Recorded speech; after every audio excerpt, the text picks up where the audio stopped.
I'm a farmer's daughter, but I understand how easy it is to run into Walmart and grab your groceries, your produce from the same place that you're going to pick up a plunger, or furniture, or maybe your car's oil. It's a one-stop shop.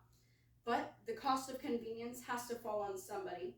It could fall on the child or the forced labor that's forced to pick your fruit. Or maybe you pay by eating food that has half the nutrients of food that's grown locally and has a higher chance of contamination. I hope to shed some light on the simple solution to all of this: buying locally. If you walk into a grocery store chain and you pick up a piece of fruit in there, you're not going to be able to tell me where it's from. I wouldn't be able to tell you either. It's really hard to source something that's grown from halfway across the world. According to the U.S. Department of Labor, many of the countries we get our fresh produce from comes from places that are found to use child or slave labor. It could be those blueberries or those grapes from Argentina, maybe those cucumbers and avocados from Mexico, or maybe those bananas from Brazil or Belize.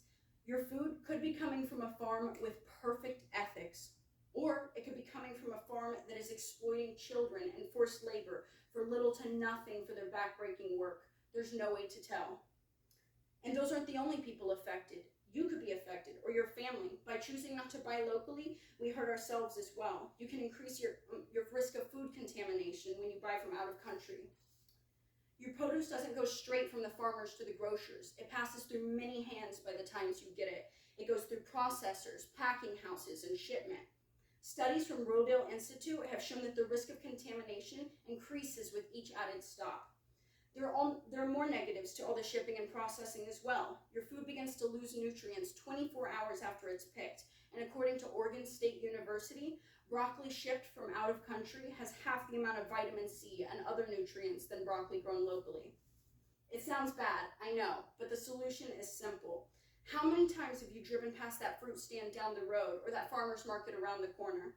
There's a farmer's market and 3 fruit stands within 15 minutes of the Plant City HCC campus that I attend. Maybe more that I haven't even found yet. Buying local will support your local farmers and give access to cleaner, more nutrient-rich food while also reducing your carbon footprint. It creates a lot less air pollution to transport something a few miles down the road than halfway across the world. And it also has less preservatives since it isn't spending so much time in shipment.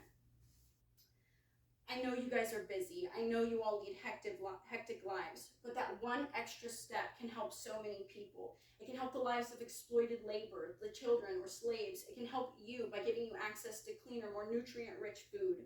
If we spread the word about buying locally, eventually small changes will add up to huge results.